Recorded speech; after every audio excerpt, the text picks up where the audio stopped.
it's the MCU, it's be fun, it's all this. But I was like, those guys are going to bring that.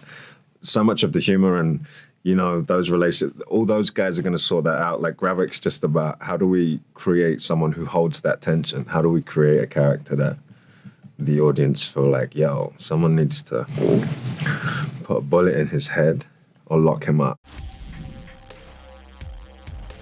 I absolutely love this show. It feels like such a grounded espionage side of the MCU that we haven't really seen before. If we have seen it, though, it's been a long time. And I love your character, Gravik. Gravik's kind of like the repercussions coming back to hunt Nick Fury. Can you talk about creating his history with Samuel L. Jackson? Yeah, I mean, we sort of created it on my, well, it was the writing there, and then, yeah, sort of built the character before I met Sam on set. But, yeah, it was about the promises that Nick Fury and Talos made a long time before, like coming back to haunt them. And so, yeah, it was about, like, trying to create a character who trusts no one and is full of hate and wants payback, but particularly with those two guys. I mean, that's the thing about this show, right? Like, you can't trust anyone, and I feel like nobody is safe. Like, the stakes are just so much higher in this show than any other of the MCU shows. Well, is that, I was thinking earlier, is that because people can die in this? Like, those superhero ones, they can't die, right? I feel that, like, I'm not going to spoil anything, but I feel like things that happen in this show almost right off the bat, it's just so shocking because it just makes you feel that no one is safe, like instantly. You know what I mean? So there's something about them not knowing who's who. Exactly. That Like around tension. every single corner, I feel that like something major can happen and you just never know moment. from That's scene to great. scene. Exactly. How has having to hide on Earth for most of Gravik's life impacted his view on humanity? That's an interesting question. That's kind of the whole backstory. That's where all of like the creative, like thinking was behind. Like what was his experience before he got to Earth? How much trauma and war and devastation did he see as a child?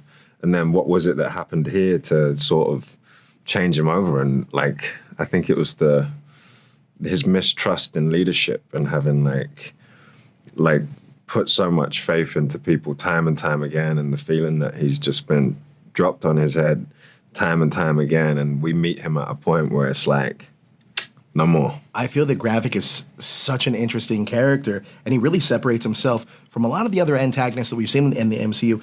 Can you talk about how you want to separate him from all of the other antagonists that we have seen in the MCU? I was just mainly thinking about how to like ground him in something that felt real, and like what is that? Like what has to happen to someone to cause them to behave like that? To like what has to have happened to someone where they get to a point where blowing people up and like inflicting pain is the only way they feel like this experience can be meaningful. Right.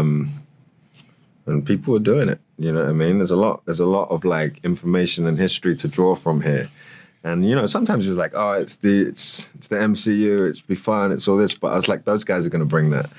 So much of the humor and, you know, those relationships, all those guys are going to sort that out. Like Gravik's just about how do we create someone who holds that tension? How do we create a character that the audience feel like, yo, someone needs to put a bullet in his head or lock him up. Like, but also at the same time, there's a great opportunity to explore why he behaves like that. And I think we get to find out, which is cool. I think because without that, it would be a little bit tricky. But yeah, we get to find out. What other character in the MCU would you like to see Gravik interact with? Who's in it? I don't know everyone who's in it. Maybe Mark Ruffalo. He's great. Oh, that's I'd a good love to one. work with him, yeah. That's fantastic. Ruffalo's in it, right?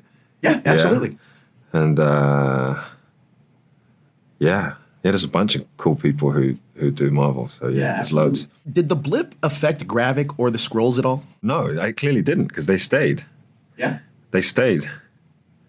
Yeah, I guess they were undercover. What the blip happened to who? It happened to the Fury for half sure. the planet, right? Half of the planet. Yeah, half of every living. So I guess maybe half of them went and half of them didn't.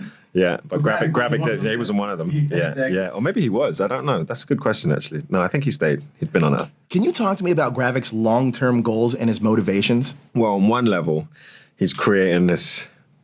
He's creating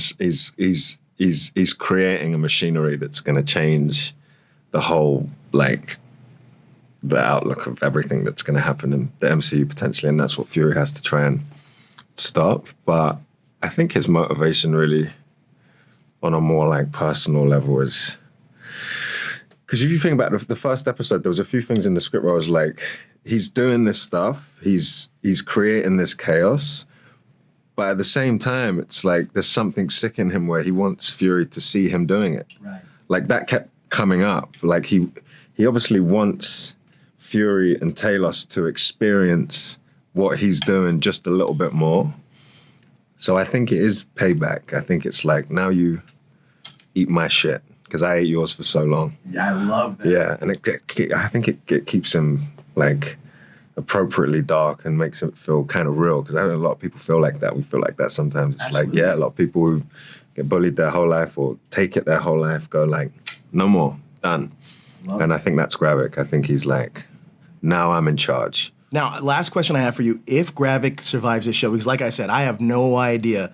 I think anything could happen to any of these characters. But if Gravik does survive this show, where would you like to see him go in the MCU next? Well, what he's trying to do is to take over the whole thing.